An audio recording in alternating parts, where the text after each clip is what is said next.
السلام علیکم دوستو، اللہ کے پاک نام سے شروع جو نہایت رحم کرنے والا اور بخشنے والا ہے۔ ناظرین گرامی، مصر کی سرزمین ایسی سرزمین ہے جہاں پر بہت سارے فرعون گزرے ہیں۔ مصر کی سرزمین پر اللہ تبارک و تعالی نے بہت سارے عذابات نازل فرمائے، اور مصر کی سرزمین نے اللہ تبارک و تعالی کے قہر و غضب کا رنگ بھی دیکھا۔ ان تمام تر عذابات کے باوجود بھی مصر کے نافرمان قوم اللہ تبارک و تعالیٰ کی وحدانیت پر ایمان نہ لائے اور اللہ تعالیٰ کو ساتھ شرک کرتی رہی۔ ناظرین گرامی، آج کی اس ویڈیو میں ہم بتائیں گے کہ وہ فرعون جو اپنی قوم کے سامنے یہ دعویٰ کرتا تھا کہ میں تمہارا رب ہوں، یہی فرعون اللہ تبارک و تعالیٰ پر ایمان کیسے لے آیا کرا، اور یہ فرعون ایسا کون سا عمل کرتا تھا کہ جس کی وجہ سے اس کی ہر دعا قبول ہوتی تھی۔ پیارے دوستو، جس فرعون کی ہر دعا قبول ہوتی تھی، اس کے باوجود اللہ تبارک و تعالیٰ نے اس فرعون کو غرق کیوں کیا اور دنیا کے لیے عبرت کا نشان کیوں بنایا؟ اور جب فرعون غرق ہو رہا تھا تو اللہ تبارک و تعالیٰ کے مقرب فرشتے حضرت جبرائیل علیہ اور حضرت میکائیل علیہ السلام فرعون کے پاس کیا کرنے آئے؟ پیارے دوستو، ان تمام تر سوالات کے جوابات قرآن و احادیث کی روشنی میں آج کی اس ویڈیو میں ہم آپ کو بتائیں گے، لہٰذا آپ سے گزارش ہے کہ ہماری اس ویڈیو کو اینڈ تک ضرور دیکھیں۔ فرعون مصر کی تاریخ کا وہ بدبخت بادشاہ تھا جس نے اقتدار سنبھالنے ہی سے خدائی کا دعویٰ کرنا چاہا، اور خدائی کا دعویٰ کرنے کے لیے اس بدبخت نے فرعون اسلام کی تبلیغ پر پابندی لگا دی اور لوگوں کو پڑھنے لکھنے سے منع کر دیا تاکہ لوگ علم سے دور ہو کر جاہل بن جائیں، کیونکہ مصر کے اس دور میں کچھ لوگ ایسے بھی تھے جو اللہ تبارک و تعالیٰ کی وحدانیت پر ایمان رکھتے تھے اور جو حضرت یوسف علیہ السلام کے دین پر تھے۔ دوستو، جیسا یہ فرعون نے علم حاصل کرنے پر پابندی لگا دی تو اس کے کچھ عرصہ بعد لوگ جاہل بننا شروع ہو گئے، اور نئی آنے والی نسلوں کو اس بات کا علم نہ تھا کہ ہمارا دین کیا ہے اور ہمارا رب کون ہے۔ جب لوگ اس قدر جاہل ہو گئے تو فرعون نے اس جہالت کے بعد لوگوں کو بتوں کی پوجا کرنے کا حکم دیا۔ اب مصر کے ہر گھر میں اللہ تبارک کی وحدانیت کو چھوڑ کر بتوں کی پوجا کرنے لگے، اور یہ لوگ اللہ تبارک و تعالیٰ کی ذات سے دور ہونے لگے۔ اس طرح جب مصر کے لوگ بتوں کی پوجا کے عادی بن گئے تو فرعون نے خدائی کا دعویٰ کرنا چاہا۔ چنانچہ ایک دن فرعون نے مصر کے تمام لوگوں کو ایک جگہ پہ اکٹھا کیا اور خدائی کا دعویٰ کر دیا، اور مصر کے لوگوں کو حکم دیا کہ اب ہر گھر میں میری پوجا کی جائے اور میری ہی عبادت کی جائے۔ پیارے دوستو، اس وقت مصر کے ایک قبطی قوم جو کہ تعداد میں بہت زیادہ تھی، انہوں نے فرعون کو خدا ماننا شروع کر دیا اور فرعون کی پوجا کرنے لگے۔ اس وقت اس بے چند لوگ ایسے تھے کہ جن کے دل میں ایمان تھا، اور وہ فرعون پر ایمان نہ لائے اور اس کو خدا ماننے سے انکار کر دیا۔ لہذا فرعون نے ان چند مسلمانوں کو اپنا غلام بنا لیا اور ان پر ظلم و ستم کرنا شروع کر دیا، اور مصر کا سب سے مشکل اور بھاری کام فرعون ان مسلمانوں سے کرواتا اور ان پر طرح طرح کے ظلم و ستم کرتا۔ پیارے دوستو، چونکہ مصر کے تمام لوگ فرعون کو اپنا خدا مانتے تھے اور اپنی ہر حاجت کو فرعون کے سامنے پیش کرتے، تو فرعون ان کی ہر خواہش کو پورا کرتا۔ چنانچہ قدرت الہی سے ایک مرتبہ ایسا ہوا کہ مصر کے اندر قحط سالی پڑ گئی، اور مصر کے وہ لوگ جو فرعون کو اپنا خدا مانتے تھے وہ فرعون کے پاس آئے اور فرعون سے کہنے لگے کہ مصر میں بارشیں نہیں ہو رہی اور دریائے نیل کا پانی بھی خشک ہو چکا ہے، اب ہمارا معبود ہے اور اب آپ سے گزارش کرتے ہیں کہ آپ دریائے نیل کو جاری کر دیجئے۔ ان کی یہ بات سن کر فرعون کے دل میں یہ سوچنے لگا کہ باقی سب تو ٹھیک، لیکن دریائے نیل تو میرے بس میں نہیں، اس کو کیسے جاری کر سکتا ہوں؟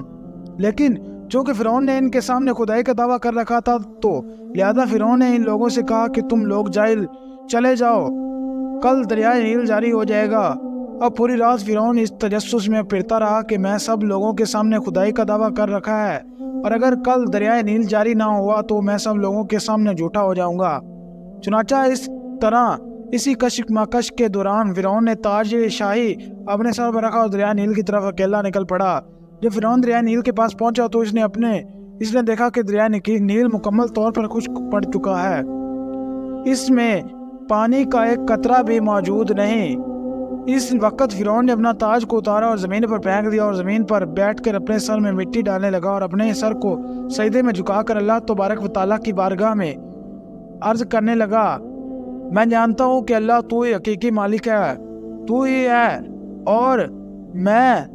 جانتا ہوں کہ حقیقی مالک تو ہی ہے، اور میں جانتا ہوں کہ سب لوگوں کو حقیقی معبود اور خدا ہے تو ہی ہے، تو ہی ہمارا خالق و مالک ہے، تو ہی ہمارا رازق ہے، اے رب العالمین، میں جانتا ہوں کہ میں نے خدائی کا جھوٹا دعویٰ کیا ہے اور یہ غلط ہے۔ یا رب العالمین، تو نے آج تک میری عزت رکھی اور میری ہر دعا قبول فرمائی۔ آج بھی تجھ سے التجا کرتا ہوں کہ میرے مالک حقیقی تو دریائے نیل کو جاری کر دے۔ اس طرح فرعون اللہ تبارک و تعالیٰ کی بارگاہ میں گڑ گڑانے لگا اور رو رو کر دعائیں کرنے لگا۔ اللہ تبارک و تعالیٰ کے حضور عرض کرنے لگا کہ یا رب العالمین، میں جانتا ہوں کہ آخرت میں میرا انجام کیا ہوگا، میرا ٹھکانہ جہنم ہے۔ اے میرے پروردگار، میں آخرت کے بدلے دنیا کو اختیار کرنا چاہتا ہوں اور مجھے آخرت کے بجائے دنیا میں سب کچھ عطا فرما دے۔ پیارے دوستو، اس طرح فرعون نے آخرت کو چھوڑ کر دنیا کو خود ہی اختیار کر لیا اور آخرت کے عذاب کو خود ہی اپنے گلے میں ڈال لیا۔ پیارے دوستو، روایات میں آتا ہے کہ فرعون اسی طرح سجدے میں گر گر کر اللہ تبارک و تعالیٰ کے سامنے رو رو کر دعائیں کرنا رہا، اور ابھی اس نے سجدے میں سر بھی نہ اٹھایا کہ اللہ تبارک و تعالیٰ نے اس کی دعا کو قبول کیا اور دریائے نیل کو جاری کر دیا۔ اس طرح جب دریائے نیل جاری ہو گیا تو فرعون نے اپنا تاج کو اپنے سر پر رکھا اور اپنی قوم کے پاس چلا گیا اور ان سے کہنے لگا، جاؤ، میں نے دریائے نیل کو جاری کر دیا ہے۔ یہ لوگ یہ منظر دیکھ کر بہت خوش ہوئے اور وہ فرعون کے اوپر ان کا ایمان اور مضبوط ہو گیا۔ پیارے دوستو، اس روایت سے پتہ چلتا ہے کہ فرعون اللہ تبارک و تعالیٰ کی وحدانیت پر ایمان رکھتا تھا اور وہ بھی اللہ تبارک و تعالیٰ کو مانتا تھا، لیکن چونکہ اس نے آخرت کے بجائے دنیا کو اختیار کیا اور اس آخرت کی ہمیشہ رہنے والی نعمتوں کو چھوڑ کر دنیا کی خواہشوں پر خوش ہوا، تو اللہ تبارک و تعالیٰ نے اس کی یہ دعا قبول کر لی، اس کو آخرت کی بجائے دنیا میں سب کچھ دے دیا۔ پیارے دوستو، دریائے نیل کے جاری ہونے کے بعد فرعون اسی طرح مسلمانوں پر ظلم و ستم کرنا شروع کر دیا، اور جب فرعون کا ظلم ستم حد سے بڑھ گیا تو اللہ تبارک و تعالیٰ نے فرعون کی طرف اپنے پیارے نبی حضرت موسیٰ علیہ السلام کو مبعوث فرمایا۔ حضرت موسیٰ علیہ السلام نے فرعون کو اللہ تبارک و تعالیٰ کی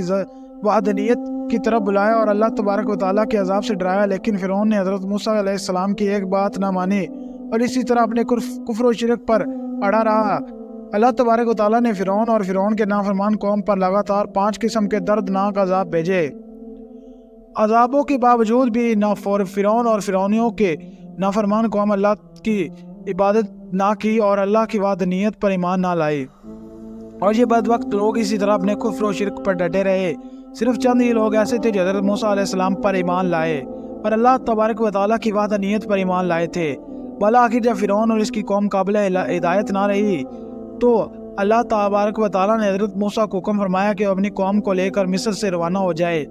اللہ تعالیٰ نے فرعون پر اپنا عذاب نازل فرمانے والا تھا، چنانچہ حضرت موسیٰ علیہ السلام اللہ تبارک و تعالیٰ کی حکم کے مطابق اپنی قوم کو لے کر مصر سے روانہ ہو گئے۔ ادھر فرعون کو اس بات کا پتہ چلا تو حضرت موسیٰ علیہ السلام نے اپنی قوم کو لے کر مصر کو چھوڑ کر جا رہے ہیں، تو فرعون نے اپنے لشکر کو تیار کیا اور حضرت موسیٰ علیہ السلام کے لشکر کا تعاقب کرنے لگا۔ ادھر جب حضرت موسیٰ علیہ السلام ان کا لشکر دریائے نیل کے کنارے پر پہنچا تو حضرت موسیٰ علیہ السلام کی قوم یہ منظر دیکھ کر گھبرا گئی کہ سامنے دریائے نیل اور پیچھے فرعون ہے۔ اس وقت یہ لوگ حضرت موسیٰ علیہ السلام سے کہنے لگے، آج ہم بچنے والے نہیں۔ اس وقت حضرت موسیٰ علیہ السلام نے اللہ تبارک و تعالیٰ سے دعا کی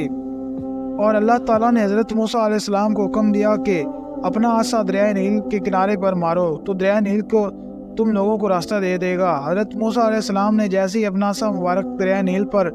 مارا تو دریائے نیل سے 12 رستے نکل پڑے، جنہوں نے جہاں رستوں کے ذریعے موسیٰ علیہ السلام اور ان کے آسانی کے ذریعے گزر سکتے تھے۔ اس وقت بدبخت فرعون اپنی قوم کو گمراہ کرنے سے باز نہ آیا اور اپنی قوم سے کہنے لگا، دیکھو میرے لیے